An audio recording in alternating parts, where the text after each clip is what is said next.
राधा स्वामी जी। बाणी बाणी अज्ञात अनामी सतनाम सतपुरुष की। आज की सत्संग वीडियो का विषय एक प्रश्न के आधार पर है कि अगर हम राम राम का जप करें तो क्या लाभ होगा। तो चलिए इसी विषय के संदर्भ में आज की सत्संग वीडियो आरंभ करते हैं। गुरु प्यारी साथ संगत जी, सवाल का जवाब देने से पहले एक मुझे बात याद आ रही है कि मैं कहीं गया था तो वहाँ एक नदी को मैंने देखा। दूर दूर तक हरे पानी के पौधे ने नदी को घेर लिया है। हरी नदी जो है बिल्कुल पौधा ही पौधा हो गई है।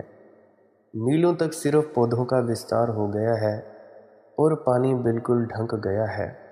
पता ही नहीं चलता कि पानी है। उसे देखकर मैं सोचने लगा, आदमी का मन भी ऐसे ही है। शब्दों के पौधे फैलते चले गए हैं और उन्होंने पूरे मन को घेर लिया है और पीछे पता ही नहीं चलता कि जीवन कोई पानी भी है। अब उनको जरा हटाएं, पौधों को तो नीचे मिल जाएगा। शब्दों को थोड़ा हटाएं तो आपको शब्दों के नीचे प्राण मिल जाएंगे, सत्य मिल जाएगा। पहली शर्त है शब्दों को हटाएं। साहस के साथ शब्दों को अलग करें, शब्दों की जड़ता को तोड़ें और अपने को चैतन्य करें। अपने को जड़ ना बनाएं। दोहराने वाला मन जड़ हो जाता है। असल में दोहराने की क्रिया ही जड़ता का लक्षण है। एक मशीन है, वह निरंतर ही दोहराती रहती है। मशीन कभी गड़बड़ नहीं करती, कभी बीच में अनियमितता नहीं करती। इरेगुलरिटी नाम की चीज़ मशीन में नहीं होती, क्योंकि वह जड़ है। और अगर आपका मन भी मशीन की तरह दोहराता रहता है, रोज़ सुबह उठकर गीता पढ़ लेता है, शब्द सुन लेता है, ठीक 6 बजे से लेकर 7 बजे तक, रात को ठीक मिनटों में प्रार्थना कर लेता है, ठीक पुराने शब्दों में भगवान से बातें कर लेता है, रोज़ रोज़ करता जाता है 40 साल तक, तो आप जड़ हो जाओगे, मशीन हो जाओगे। आपके भीतर चैतन्य का लक्षण ही नहीं रहा। चैतन्य का लक्षण तो सहज स्फुरता है, रिपीटेशन नहीं। तो जैसे कि प्रश्न पूछा गया है कि अगर राम राम का जप करें तो क्या लाभ होगा। लाभ होगा क्या? मुर्दा हो जाओगे। लाभ ये होगा कि बुद्धि नष्ट हो जाएगी। लाभ ये होगा कि चेतना विलीन हो जाएगी। लाभ ये होगा कि एक जड़ आदमी की तरह जीने लगोगे और समझोगे कि बहुत बड़ी बात हो गई। कोई चीज़ बार बार दोहराने से मन की चेतना को क्षीण कर जाती है। दोहराना नहीं, चेतना को जगाना है, और चेतना को जगाने के लिए स्फुरना लानी है, और स्फुरना के लिए शब्दों को हटाना है। मैं कोई जप और मंत्र का पक्षपाती नहीं हूँ। उन्होंने तो मनुष्य के मन के नीचे से ले जाकर नष्ट कर दिया है। सब हटा दें मन को और निःशब्द में चलें। ये मैं किनको कह रहा हूँ? ये मैं उनको कह रहा हूँ जिनको घंटे और शब्द की ध्वनि सुनाई देती है, केवल उनको। तो मैं कह रहा हूँ कि सब हटा दें मन को और निःशब्द में चलें, निःशब्द में चलें। विचार को हटाएं और निर्विचार में चलें। पहले तो ये बोध मन में ले आएं कि शब्द से मुक्त हो जाना है तो सत्य की यात्रा शुरू हो सकती है। दूसरी बात, शब्द से मुक्त होना है और दमन से रिक्त होना है। जो मन बहुत दमन करता है वह मन बहुत जटिल, बहुत कॉम्प्लेक्स और बहुत आंतरिक कॉन्ट्रडिक्शंस, असंगतियों में, विरोध में पड़ जाता है। हम 24 घंटे अपने से लड़ रहे होंगे तो लड़ने वाला मन धीरे धीरे अपनी शक्ति खो जाता है। अपनी शक्ति तो अपव्यय करता ही है, बहुत सी जटिलताएं खड़ी कर लेता है जिनका हमें स्मरण नहीं होता है। क्रोध आया, क्रोध को दबा दिया। कोई वासना उठी, वासना को दबा दिया। काम वासना का भाव हुआ, उसे दबा लिया। दबाकर सब चीज़ें जाएंगी कहाँ? दबाने से चीज़ें कहाँ जाएंगी? दबाने से चीज़ें तो आपके भीतर के ही अंतः प्रकोष्ठों में प्रविष्ट हो जाएंगी।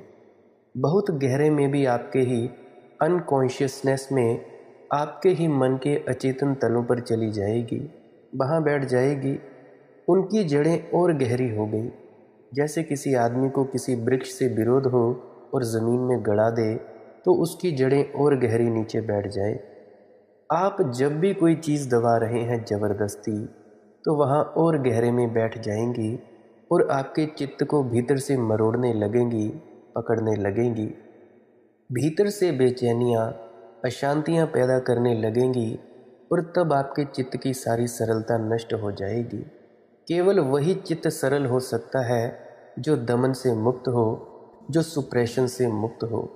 नहीं तो चित्त तो कॉम्प्लेक्स होगा, जटिल होगा। जटिल चित्त कैसे सत्य को जान सकेगा? जटिल चित्त तो भीतर जाने में ही डरता है। मुझे कई प्रश्न पूछते हैं जिनमें लिखा होता है कि हम तो अकेले में बैठते हैं तो बड़ी बुरी भावनाएं आने लगती हैं, इसीलिए आप कहते हैं अकेले में बैठो। हम तो अकेले में बैठते हैं तो सिवाय पाप के कोई विचार नहीं उठते हैं, और आप कहते हैं अकेले में बैठो, निजी हो जाओ। तो हमारे धर्मगुरु और हमारे सत्संग देने वाले लोग तो ये कहते हैं कि कभी अकेले मत रहो, हमेशा सत्संग करते रहो जिसमें कि बुरी भावनाएं ना आए। पागल हुए हैं? अकेले में जो बुरी भावनाएं आती हैं वे बता रही हैं कि आपके भीतर बुरी भावनाएं हैं। सत्संग में अगर जाकर अच्छी भावनाएं आने लगें और अकेले में बुरी भावनाएं आए तो समझना असली नहीं है। असली तो अकेले में जो उठ रहा है वही है। दूसरे की बातें सुनकर थोड़ी देर अच्छा भाव बना रहा तो उसका क्या मूल्य है? मूल्य तो उसका है जो आपके भीतर है, वही आपके साथ रहेगा। कोई सत्संग आपके साथ नहीं रहेगा, सत्य आपके साथ रहेगा। कोई शब्द आपके पास नहीं रहेगा, निशब्द आपके साथ रहेगा। ये अनहद नाद, ये ध्वनि आपको जहाँ पहुँचाएगी, और जब आप अपने स्थिति में स्थिति प्रज्ञ हो जाओगे वो आपके साथ रहेगा। तो अगर यही सत्य है कि मेरे भीतर बुराइयां हैं तो भागे मत, घबराएं मत, दबाएं मत। उन्हें जाने पहचाने।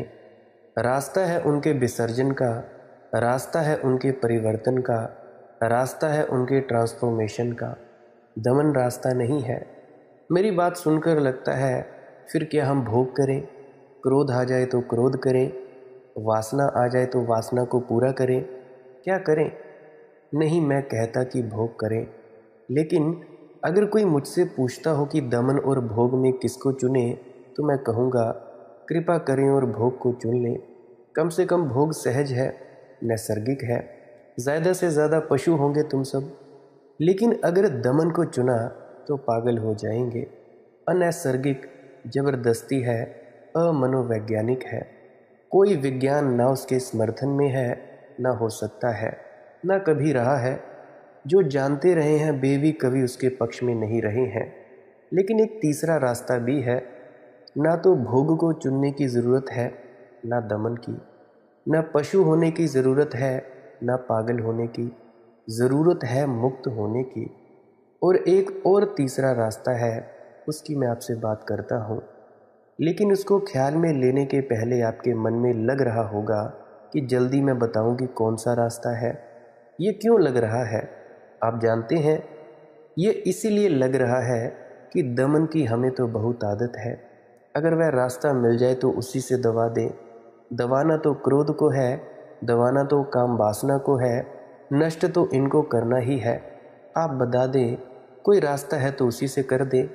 नहीं, इसीलिए मैं पहले आपको ये कहूँ कि पहले समझ लें कि ये दमन क्या है, दबाना क्या है, और दमन का भाव छोड़ दें।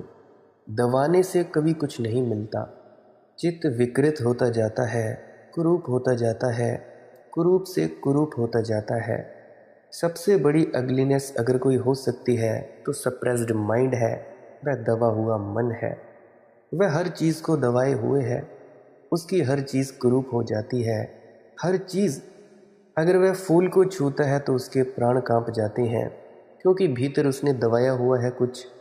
अगर वह किसी सुंदर रूप को देखता है तो उसके प्राण कांप जाते हैं, क्योंकि भीतर कुछ दबाया हुआ है। उसके जीवन में सब कुरूप हो जाता है, सब घबराहट, सब बेचैनी, सब मुश्किल हो जाती है। वह 24 घंटे चौकन्ना और डरा हुआ रहने लगता है, भयभीत हो जाता है। हर वक्त उसे डर लग रहा है कि कहीं ये ना हो जाए, कहीं वह ना हो जाए।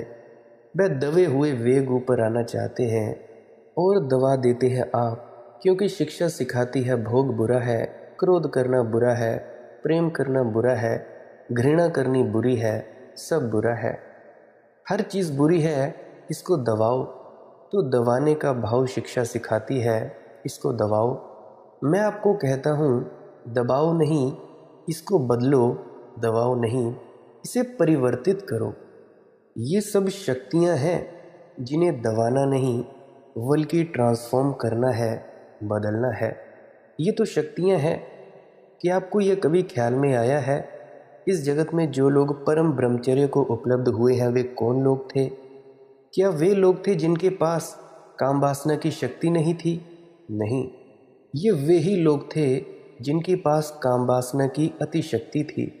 वही अतिशक्ति परिवर्तित हुई।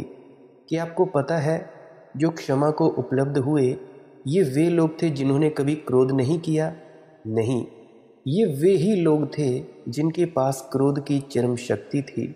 क्रोध की चरम शक्ति ही परिवर्तित होकर एकदम क्षमा और दया बन जाती है, और काम वासना की शक्ति ही परिवर्तित होकर प्रेम और आनंद बन जाता है। शक्तियाँ वही हैं, उनके ट्रांसफॉर्मेशन का सवाल है। लेकिन जो दमन में पड़ जाएगा उसका चित्त कुरूप और विकृत हो जाएगा, वह खुद के भीतर विभाजित हो जाएगा। एक हाथ से करना चाहेगा, एक हाथ से नहीं करना चाहेगा।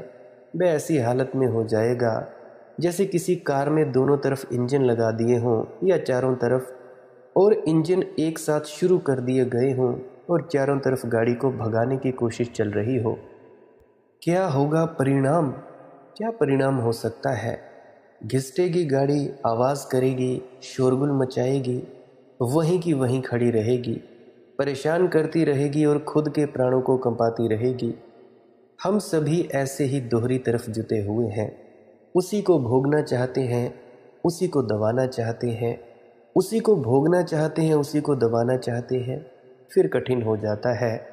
हटाते हैं और खुद बुलाते हैं, खुद निमंत्रण भेजते हैं, खुद द्वार बंद करते हैं। तब फिर बहुत मुश्किल हो जाती है, चित्त जटिल हो जाता है। जटिल चित्त सत्य को नहीं जान सकता और जटिल चित्त स्वयं में प्रवेश करने में डरने लगता है। आप सब डरेंगे अगर आपको एकांत में बिठा दिया जाए और कहा जाए बिल्कुल निज हो जाएं, अकेले हो जाएं।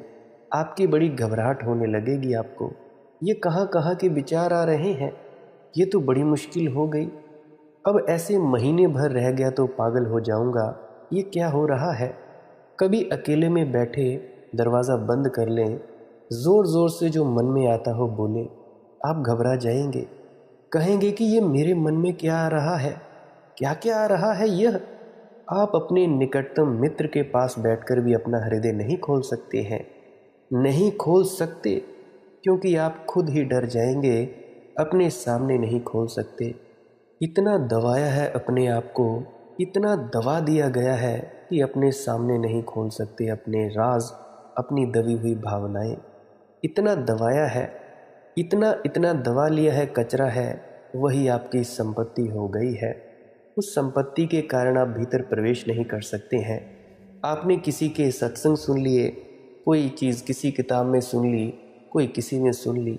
अब आप चाहते हैं कि वैसा हो, और अगर वैसा हो नहीं पाता, आप परेशान होते हो, तो आप भीतर ही भीतर सड़ते चले जाते हैं और आप अपने भीतर प्रवेश नहीं कर पाते हैं। मैंने सुना है एक होटल में एक रात एक नया मेहमान आकर ठहरा। वह जब आया तो होटल में एक ही कमरा खाली था। तो उस होटल के मैनेजर ने कहा कि कहीं और ठहर जाएं, एक कमरा खाली तो है लेकिन देने में डर लगता है।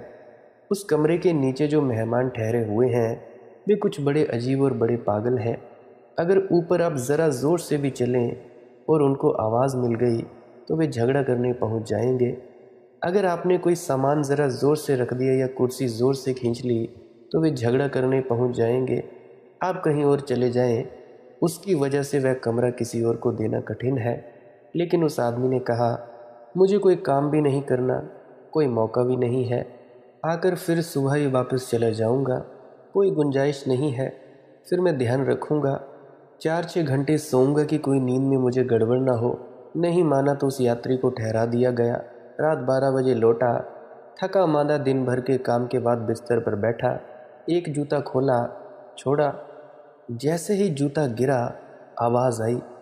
उसे ख्याल आया कहीं नीचे कुछ गड़बड़ ना हो जाए। उसने दूसरा धीरे से निकाल कर रखा और सो गया। नीचे बड़बड़ हो गई। नीचे के आदमी ने आवाज़ सुनी। दरवाज़ा खुलते ही समझा कि ऊपर के सज्जन आ गए। फिर जूता पटकने की आवाज़ आई तो उसने आया कि एक जूता उतारा। अब वह दूसरे की प्रतीक्षा करने लगा कि दूसरे जूते का क्या हुआ, दूसरे जूते का आखिर हुआ क्या। देर पर देर होने लगी और दूसरा जूता तो गिरा नहीं। उसने अपने मन में बहुत सोचा कि मुझे किसी के जूते से क्या लेना है, अलग करो इस विचार को। वह जितना धक्का देने लगा उतनी नींद मुश्किल हो गई।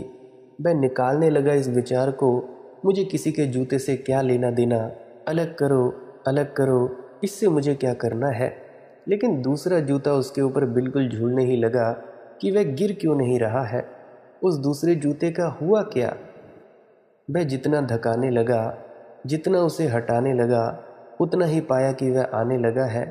वह घबरा गया, वह बेचैन हो गया, वह परेशान हो गया, वह परेशान हो ही गया। आखिर उसके बर्दाश्त के बाहर हो गया। वह उठा और ऊपर गया। कोई 1-1:30 बजता होगा। दरवाज़ा खटखटाया। ये आदमी बहुत घबराया कि क्या बात है। दरवाज़ा खोला। आशा तो हुई कि नीचे वाले सज्जन होने चाहिए। वह आदमी गुस्से में खड़ा हुआ था। उसने कहा, क्या मामला है, दूसरे जूते का क्या हुआ। निषेध आमंत्रण बन जाता है। निषेध आमंत्रण बन जाता है, इसे स्मरण रखें। यहाँ दरवाजे पर लिख दिया जाए, अगर मैंने अपने घर के भीतर झांकना मना है, फिर इतना शक्तिशाली मनुष्य शायद ही उसके सामने से निकले जो बिना झांके निकल जाए। और अगर कोई किसी तरह से संयम करके निकल भी जाए तो घर पहुंचकर भी लौटने का मन बना रहेगा कि एक दफ़ा झांक कर देख ही लेना था कि बात क्या थी, मामला क्या था। ऐसे ये दरवाजे खुले हुए पड़े हैं और कोई इनसे झांकेगा नहीं। लेकिन इस पर बड़े बड़े अक्षरों में लिख दें अगर मैं अपने घर पे बाहर दरवाजे को कि यहाँ झांकना मना है, और बस सब कठिनाई शुरू हो जाएगी। हमने ज़िंदगी पर सब जगह लिख दिया है कि झांकना मना है, और इसी की वजह से सारी कठिनाई पैदा हो गई है। क्रोध करना मना है, काम वासना में उतरना मना है, सब चीज़ें वर्जित हैं, सब मन है। सबके भीतर झांकने का मन पैदा हो जाता है। सिखा दिया जाता है झांकना मना है, इस वजह से आकर्षण गहरा हो जाता है। फिर झांकते भी हैं तो पछताते हैं, क्योंकि बुद्धि कहती है कि झांकना मना था, मैं कैसा पाप कर दिया। झांकते हैं तो पछताते हैं, नहीं झांकते तो पछताते हैं कि झांक क्यों न लिया। तो बहुत कठिनाई खड़ी हो जाती है और चित्त बहुत मुश्किल में उलझा चला जाता है। ज़िंदगी छोटी और उपद्रव बड़ा हो जाता है, उसे झेलना मुश्किल हो जाता है। आखिर में आप पाते हैं कि इस उपद्रव में, इस संघर्ष में नष्ट हो गए। यह कॉन्फ्लिक्ट दुख देती है। कॉन्फ्लिक्ट अंत द्वंद्व के अतिरिक्त मनुष्य को नष्ट करने वाली और कोई चीज़ दुनिया में नहीं है। वही तोड़ देती है और नष्ट कर देती है, और तब हम एक खंडहर की तरह रह जाते हैं जिसका कुल धंधा पछताना है और कुछ भी नहीं है। अगर भोग लें तो पछताते हैं कि पाप कर लिया, अगर ना भोग पाए तो पछताते हैं कि पता नहीं पाप में ही सुख रहा हो। यहाँ तो कोई सुख मालूम होता नहीं। जो गृहस्थ होते हैं वे मुझसे कहते हैं गृहस्थी से ऊबे हैं। वे सबके सामने कहते हैं सरल लोग हैं। सन्यासी मुझसे बात करते हैं, वे अकेले में कहते हैं बहुत ऊबे हुए हैं, कुछ समझ में नहीं आता क्या करें। गृहस्थी थे, उसको छोड़ा कि यहाँ सुख नहीं है, यहाँ भी कोई सुख नहीं है। जिसको सन्यास करके पकड़ लिया था, मुझसे एकांत में कहते हैं, क्योंकि सन्यासी उतने सरल नहीं है। गृहस्थ भीड़ में कह देता है कि मेरा चित्त बड़ा अशांत है। सन्यासी कहता है अकेले में मेरा चित्त बहुत अशांत है, मैं मुश्किल में पड़ा हुआ हूँ। कई दफ़ा मन होता है उसका कि वापस लौट जाऊँ, दुनिया को बिना झांके छोड़ आया हूँ, झांक ही लूँ, शायद वहीं रस हो। यहाँ तो कोई रस मालूम होता नहीं, वे वर्जित फल मीठे हो जाते हैं। ईसाइयों की कहानी है, आदम ने बहिश्त के बगीचे में, इंडेन के बगीचे में वह जो ज्ञान का फल था उसको खा लिया। अब उसका जिम्मा आदम पर नहीं हो सकता, भगवान पर होगा। उन्होंने वर्जित कर दिया पहले कि इस फल को मत खाना, कठिनाई हो गई। उन्होंने कह दिया कि बगीचे में सब फल खा लेना।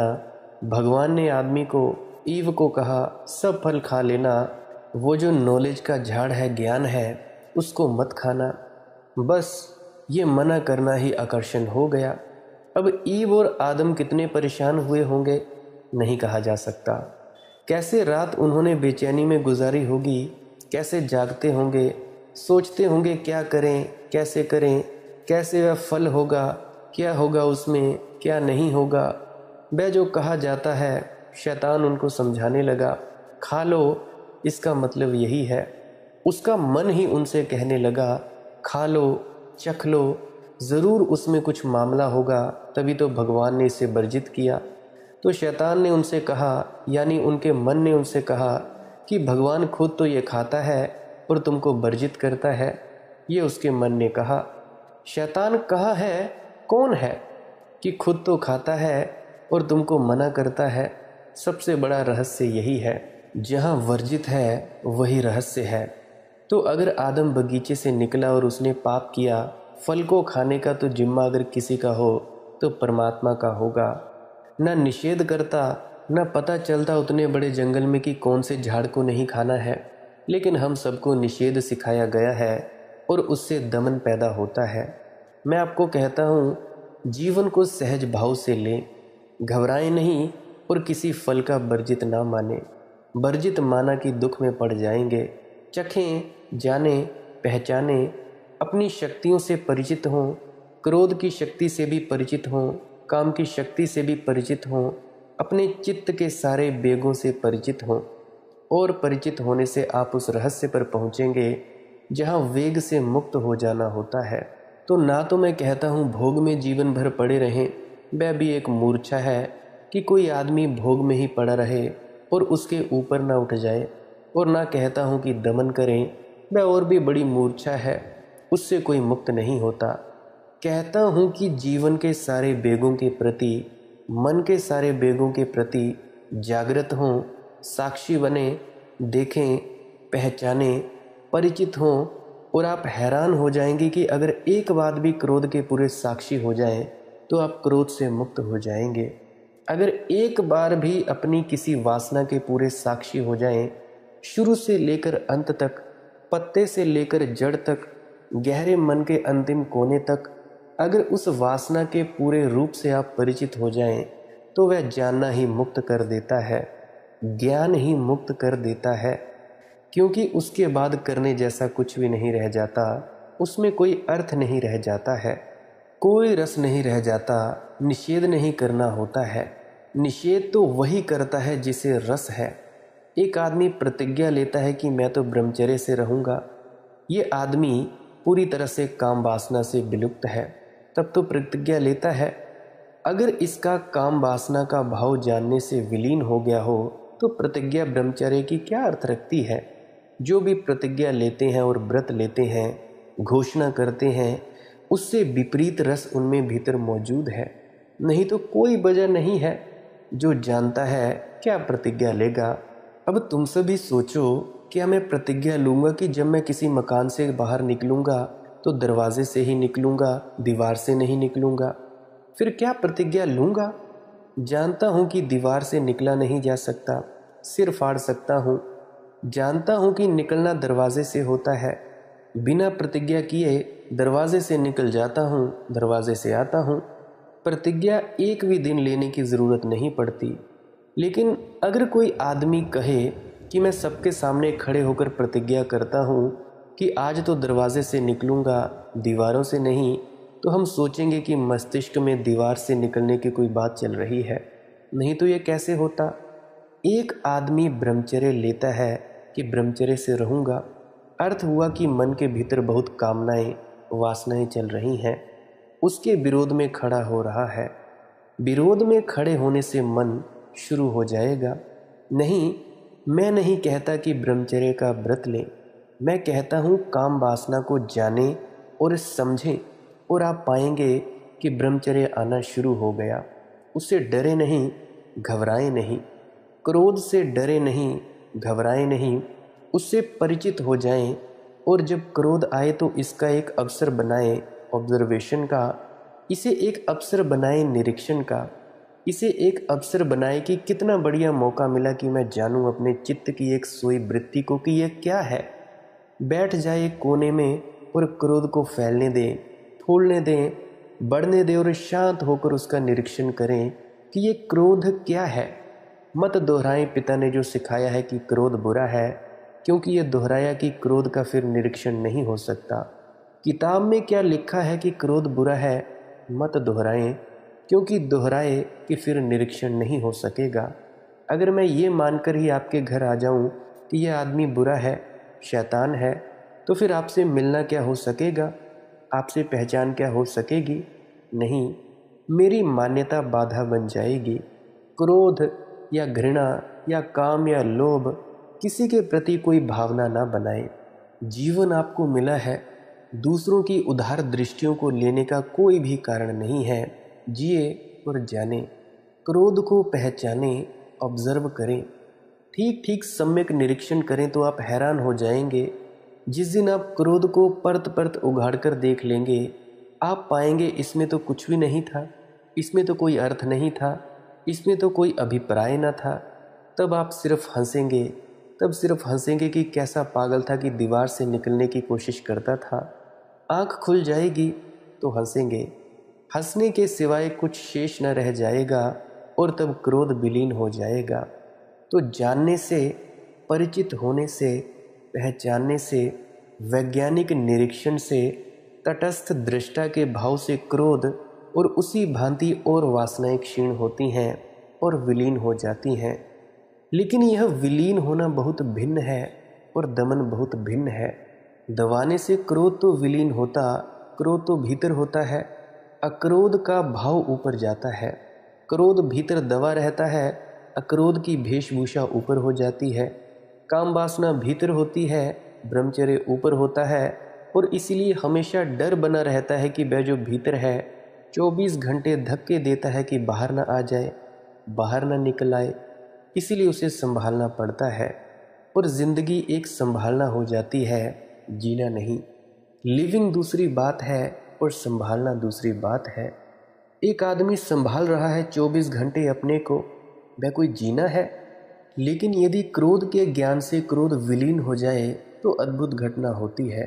वह जो क्रोध की शक्ति थी, वह जो वेग था, जो एनर्जी थी, वह जो ऊर्जा थी, वह अब चूंकि क्रोध के मार्ग से निकलने में असमर्थ हो जाती है, क्रोध का मार्ग ही नष्ट हो जाता है, फिर वह कहाँ जाएगा?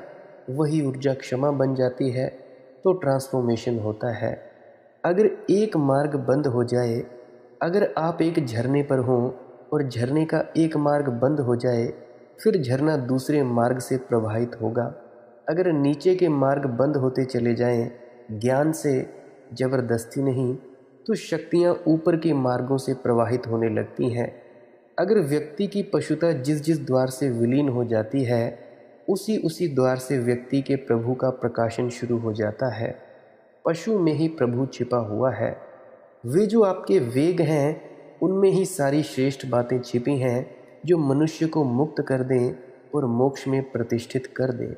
इनसे घबराएं ना और मन को जटिल ना करें, दमन ना करें। दूसरी बात है, दमन से रिक्त हो जाएं और साक्षी भाव को जगाएं। विसर्जन को पैदा करें, वृत्तियों का परिवर्तन करें। वृत्तियों का विरोध नहीं, वृत्तियों के शत्रु ना बने। प्रेम करें, मित्र हो जाएं और जीत लें। ये दो बातें, शब्द से मुक्त हो जाएं। शब्दों से मुक्त कैसे हुआ जाता है, ये मैंने कल के सत्संग में बताया है। अगर कोई नहीं जानता तो कल का सत्संग अवश्य सुने। तो मैंने दो बातें कही कि शब्द से मुक्त हो जाएं और दमन से रिक्त हो जाएं, तो आपके चित्त की भूमि से पत्थर हो जाएंगे, पत्थर हट जाएंगे। बस ये दो तरह के पत्थर हैं, सिद्धांत और दमन। ये मन को घेरे हुए हैं। वह खाली कर लें, भूमि निर्बल हो जाएगी, भूमि उपजाऊ हो जाएगी, पत्थर हट जाएंगे। अब इसमें बोए जा सकते हैं बीज। अब इसमें वे सत्य जिनके बाबत मैंने पिछले दिनों में चर्चा करनी शुरू की थी, इनमें डाले जा सकते हैं। क्या मैंने चर्चा की? मैंने चर्चा की क्रमशः क्रमशः हमें उससे हटाते जाना है जो हम नहीं हैं, हम उसे जगाना है जो हम हैं। क्या क्या हम नहीं हैं? असल में जो भी हम कर सकते हैं, जो भी हम सोच सकते हैं, जिसकी भी हम कल्पना कर सकते हैं, वह हम नहीं होंगे। जो हम कर सकते हैं, हमारा कर्म हो सकता है, वह हम नहीं होंगे, क्योंकि कर्म अलग होगा और मैं अलग, करने वाला अलग होगा। अभी मैं अपने घर पे बैठा हूँ, अभी चल नहीं रहा हूँ, अभी उठूँगा तो चल सकता हूँ। चलने की क्रिया नहीं है, तब भी चलने वाला मौजूद है। अभी अगर मैं अपने घर से उठूँ तो चल सकता हूँ, अभी बोल सकता हूँ, अभी चुप हो जाऊँ, चुप हो गया तब भी बोलने वाला मौजूद है। यूट्यूब के माध्यम से आप तक मैं बात पहुँचा रहा हूँ, अभी बोल सकता हूँ। क्रिया ना हो तो कर्ता मौजूद है, इसलिए फिर हम बोल सकते हैं, फिर चल सकते हैं। क्रियाएं हम नहीं हैं, चाहे शरीर की और चाहे मन की। तो चित्त से अगर पत्थरों को अलग कर दें तो फिर अक्रिया में, उस दशा में जब ना कि मेरे शरीर की कोई क्रिया है और ना मन की कोई क्रिया है, स्वयं में प्रवेश हो जाता है। अक्रिया ध्यान है, नॉन एक्शन। सब तलों पर, शरीर के तल पर, मन के तल पर अक्रिया, किसी तरह की क्रिया का ना होना, किसी तरह के कंपन का ना होना असली ध्यान है, सच्चा ध्यान है। असल में भीतर उतरना है। एक फ़कीर हुआ है, बहुत बड़ा फ़कीर था, बहुत बड़ा, दूर तक उसके प्रभाव का घेरा था। हज़ारों लाखों लोग उसके पास आते हैं। बहुत बड़ा उनके विश्राम के लिए आश्रम था। दूर दूर तक फैले हुए जंगल में भवन थे, कुटियाँ थीं। एक बार देश का राजा भी वहाँ आया तो वह फ़कीर दिखलाने ले गया अपने आश्रम को। उसने भोजनालय से लेकर पुस्तकालय तक सब दिखलाया, सब बताया, यहाँ यह है, यहाँ यह है। सारे भवनों के घेरे के बीच में एक विशाल भवन था और सब भवन तो छोटे छोटे थे, झोंपड़े थे। बीच में था एक विशाल भवन। राजा बार बार पूछने लगा, ये क्या है, यहाँ क्या होता है? लेकिन फ़कीर इसे सुने और चुप रह जाए। राजा बहुत हैरान हुआ। छोटे छोटे झोंपड़े दिखाए, जाकर बताया कि ये स्नानागृह है, ये पाखाने हैं, ये फला है, ये ढिका है। राजा बार बार पूछने लगा कि और ये जो बीच में ये जो विशाल भवन है, ये क्या है? फ़कीर से जैसे ये पूछे, फ़कीर चुप रह जाए। राजा बहुत हैरान हुआ कि ये आदमी पागल है कि क्या है। जो दिखाने जैसा है वह दिखाता नहीं, जो नहीं दिखाने जैसा है वह घुमा रहा है और दिखा रहा है। आखिर विदा का भी वक्त आ गया। द्वार पर भी राजा आ गया। राजा ने पूछा, मैं कुछ समझने में असमर्थ हूँ कि जो भवन इस आश्रम में सबसे बड़ा है, केंद्र में है, विशाल है, दूसरे से जिसके गुंबद दिखाई पड़ते हैं, ये क्या है? यहाँ क्या होता है? और वहाँ मुझे दिखाया भी नहीं और फिजूल के झोंपड़े मुझे घुमाए गए। फ़कीर कहने लगा, बार बार आप पूछते हैं, मैं क्या बताऊँ? कुछ बात ही ऐसी है कि बताना मुश्किल है।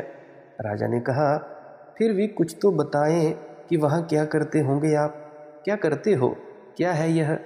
उस फ़कीर ने कहा, यही तो कठिनाई है, वहाँ बैठकर कुछ भी नहीं करते, वहाँ हम सिर्फ बैठ जाते हैं, खाली हो जाते हैं, करते कुछ भी नहीं। वह तो नॉन एक्शन की जगह है, वह तो मेडिटेशन की जगह है, वह तो ध्यान की जगह है। अब हम कैसे बताएं कि वहाँ क्या करते हैं? वहाँ तो कुछ भी नहीं करते। किसी को कुछ भी नहीं करना होता है तो वहाँ चला जाता है, फिर वहाँ कुछ भी नहीं करना है, बस रह जाता है, हो जाता है, सिर्फ होता है, करता कुछ भी नहीं, कुछ भी नहीं करता, मात्र रह जाता है। जस्ट एग्जिस्ट, सिर्फ होना। आप ना शरीर से कुछ कर रहे हैं, ना मन से कुछ कर रहे हैं, वहाँ ध्यान है। लेकिन या तो कोई माला फेर रहा है तो ये सब क्रिया है, या कोई राम नाम जप कर रहा है, यह भी क्रिया है, या कोई गायत्री का पाठ कर रहा है, यह भी क्रिया है। जहाँ कोई भी क्रिया नहीं है वहाँ स्वयं सत्ता है। चित्त की भूमि को तैयार करें, मुक्त करें शब्द से।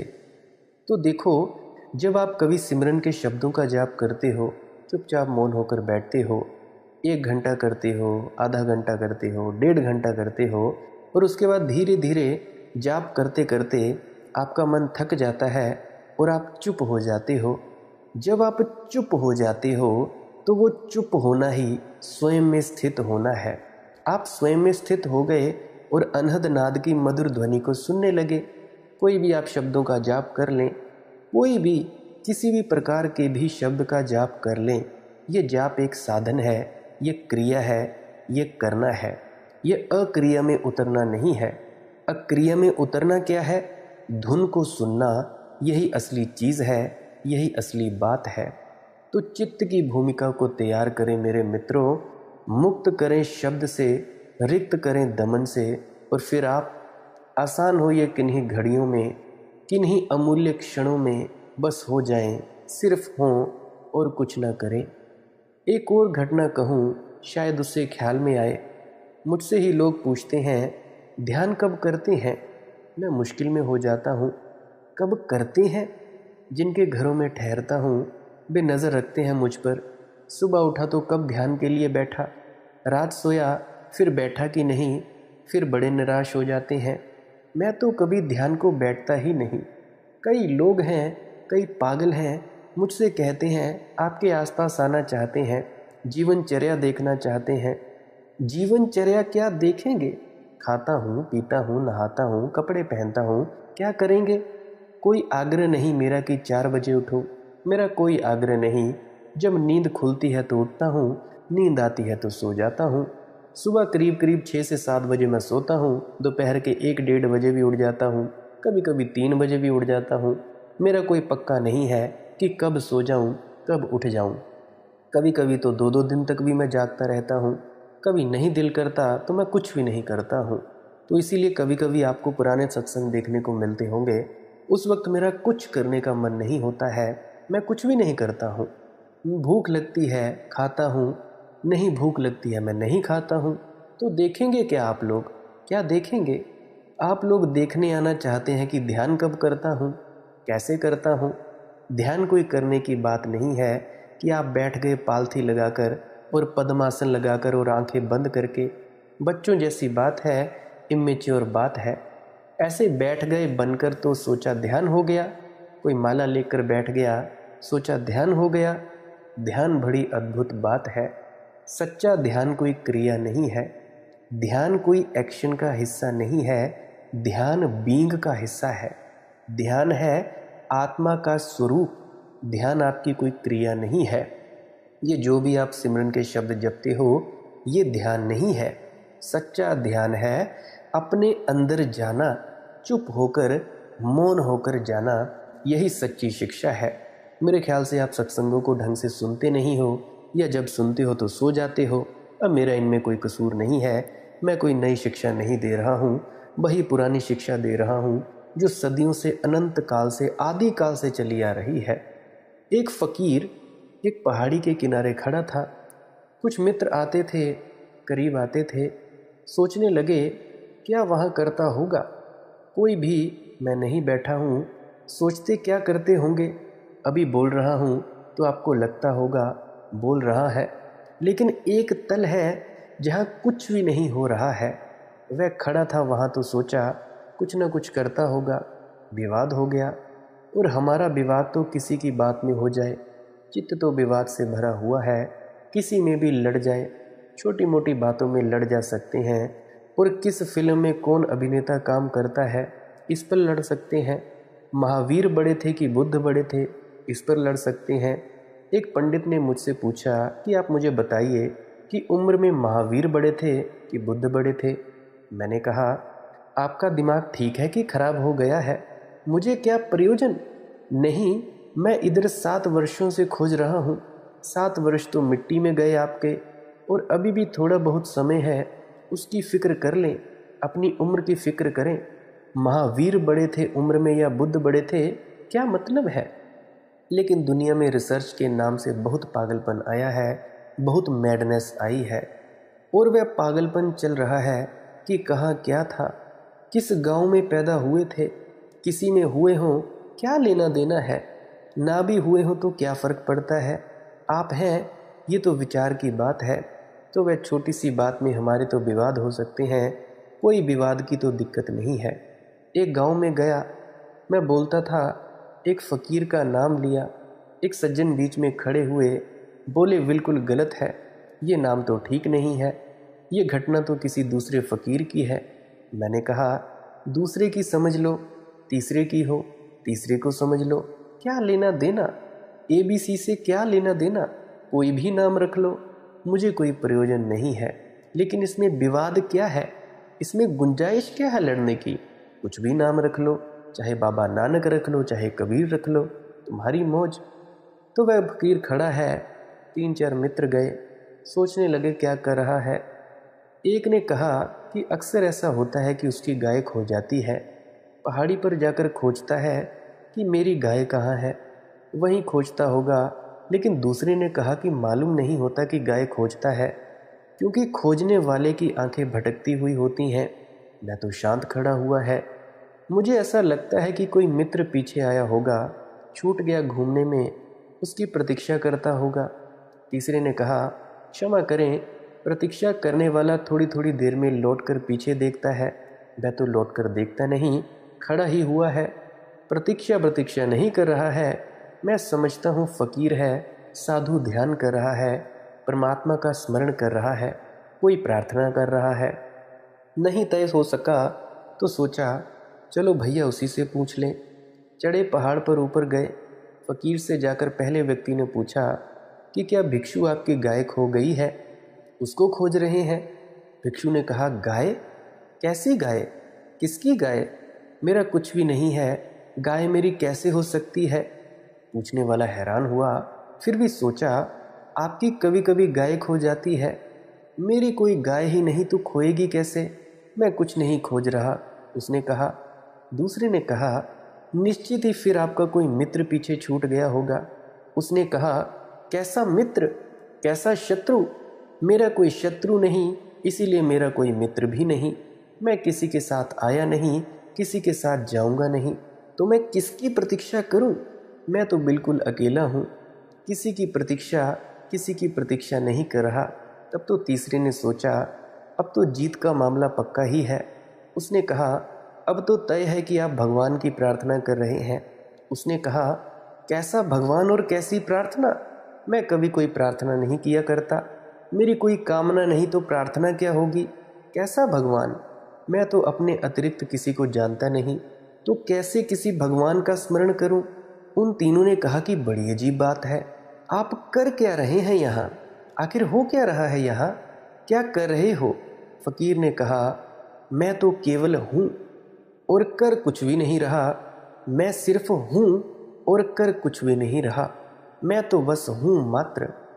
यह होना मात्र, सिर्फ हो जाना मात्र, यह है बात। फिर उसे कुछ भी कहें, ध्यान कहें, कुछ और नाम दे, जो मन में आए वह कह दे, यह है। और इस संगीत को जो होने मात्र से अनुभव होता है, वह परमात्मा कहा जाता है। इस संगीत को जीने मात्र होने से अनुभव पाया जाता है जीवन। इस संगीत को होने मात्र से संपादित होता है और सारे तन प्राणों को घेर लेता है और घेरता चला जाता है और धीरे धीरे सारे जगत को घेर लेता है और आनंद के ऊर्जा में स्थापित कर देता है। इसे कहा है मोक्ष, इसे कहा है सचखंड की अवस्था। व्यक्ति यहाँ मिट जाता है और समष्टि रह जाती है। इसे कहा है स्वयं का होना। लेकिन जैसे ही हम इसमें प्रविष्ट हुए, स्वयं का भी भाव विलीन हो जाता है और रह जाती है मात्र सत्ता, एग्जिस्टेंस। वह जो है और वही है ईश्वर जो है, वही है सत्य जो है, और उसे ही पाना है और उसमें ही होना है। और उसके बाहर दुख है, पीड़ा है, उसके बाहर चिंता है, उसके बाहर अंधकार है और सपने हैं, और उसके बाहर सब असत्य है और उसके भीतर है सत्य। इस सत्य को पाने के लिए इन दिनों में मैंने थोड़ी सी आपसे बातें कहीं, जो बातें कहीं उन पर थोड़ा ख्याल करना, और जो इशारा किया उस पर थोड़ी आंखें उठाना। नहीं तो अक्सर ये होता है कि कोई चांद को उंगली दिखाए तो उंगली को हम पकड़ लेते हैं और चांद को भूल जाते हैं। अंगुली को भूल जाना, उसका कोई भी मूल्य नहीं है। मूल्य है चांद का, जिस तरफ अंगुली उठाई थी। और नहीं तो मेरी उंगली पर विचार करते रहेंगे और चांद वहीं पड़ा रह जाएगा जहां पड़ा था। तो कृपा करना मेरे शब्दों को भूल जाना, मैंने जो कहा उसे भूल जाना, मैंने जो बातें कहीं उन्हें विस्मरण कर देना, और जिस तरफ इशारा किया है और जिस तरफ आपके ध्यान को आकर्षित करने की चेष्टा की है उस तरफ देखना है। अंगुली मेरी हो सकती है, अंगुली महावीर की हो सकती है, अंगुली क्राइस्ट की, बाबा जी महाराज की, कृष्ण की हो सकती है। चांद किसी का भी नहीं है। अंगुली किसी की भी हो सकती है, चांद किसी का भी नहीं है। जो अंगुली को पकड़ता है वह संप्रदाय को पकड़ लेता है, और जो चांद को देखता है वह सच्चे धर्म को देख लेता है। परमात्मा करे धर्म को देखने की क्षमता आपको उपलब्ध हो, उससे ही मिलेगा जो मिलने जैसा है, और उससे ही छूटेगा जो व्यर्थ है और छूट जाने जैसा है। इसलिए मैं कहता हूँ कि आप सब ये करें, मेरी बातों को इतने प्रेम और शांति से सुना, और ऐसी बात को जिसमें फूल कम है और कांटे ज़्यादा हैं, और ऐसी बातों को जिनमें आपको चोटें पहुंच जाती हैं, इनमें प्रेम और शांति से सुनने का आपका बहुत बहुत धन्यवाद। मुझे इसका बड़ा ऋण मालूम पड़ता है, मुझे बड़ी कृपा मालूम होती है। इतने प्रेम और शांति से सुना, उससे बहुत अनुग्रहित हूँ। और अंत में बस इतना ही कहना चाहूँगा कि भजन और सिमरन करें, और याद रखें ये सिमरन एक क्रिया है, आपने उतरना है अक्रिया में। सिमरन क्या है? सिमरन है कुछ शब्दों का जाप करना ताकि आपका मन थक जाए और आप भीतर एकाग्र चित्त हो जाएं, दोनों आंखों के मध्य की तरफ, अंधेरे की तरफ देखते रहें और उस अंधेरे की तरफ ही देखते रहें। भजन क्या है? कुछ शब्दों का जाप ना करना और बस आंखों के बीच में ही देखते रहना। ध्यान रहे भजन के वक्त आंखों के बीच में देखते रहें, धुन को सुनते रहें, कोई शब्द ना जापें, कोई किसी सद्गुरु की स्वरूप को ना आंखों के सामने लाएं, और यही आपको शून्य में ले जाएगा, अक्रिया में ले जाएगा।